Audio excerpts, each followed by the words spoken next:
তো এই যে আমাদের এই বারবিকিউ চানাচুর 50 টাকারটা দেখেন, এই 140 গ্রাম। হ্যাঁ, এই বারবিকিউ চানাচুর অলিম্পিকের। আর এটা হচ্ছে অমৃতর, এটাও 40 টাকা কেনা, এটাও 40 টাকা কেনা। তো এই অমৃত চানাচুর হচ্ছে 200 গ্রাম, দেখছেন এই যে 200 গ্রাম। আর এই প্যাকেটটার কাছে, এই প্যাকেটটা হচ্ছে একটা বাচ্চা, বুঝলেন না? এটা হচ্ছে যে 100 টাকা, এটা হচ্ছে 50 টাকা। এখন এই বারবিকিউ চানাচুর আমাদের যে এই অলিম্পিকের যে বারবিকিউ চানাচুর যে এত ছোটো করছে, তারপর ভিতরে মাল দেশে যাই 140 গ্রাম, এই দেয় নেই ওই 140 গ্রাম। আর অমৃতও তো একটা নাম করা কোম্পানি, এটা দেয় নেই 200 গ্রাম, তারাও তো এই 40 টাকা বিক্রি করতে আছে।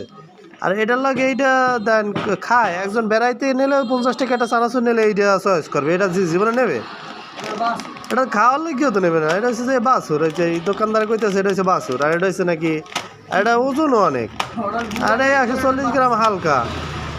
হ্যাঁ, এখন এই একটা কম্পেয়ার করলে দেখেন কি অবস্থা। এটা রাখলে দেখেন তো কত বড়। এই মানে এরকম দিয়ে যদি কোম্পানি যদি এরকম আমাকে দিয়ে এইগুলো চালাইতে যায়, তাহলে দেখেন কত কষ্টকর হয়ে যায়। এগুলো কেউ নিতে চায়? এই কাকা এগুলো কমপ্লেন করলো যে আমি গোটা রাখিয়া বেচতে পারি না, আমি গোটা 6 পিসের লাগে অমৃত 2 কার্টন বেচছেন না, প্রায় 24 48টা বেচা হয়ে গেছে আমাকে 6 পিসের সাথে। তাই কীভাবে আমরা এই করবো দেখেন।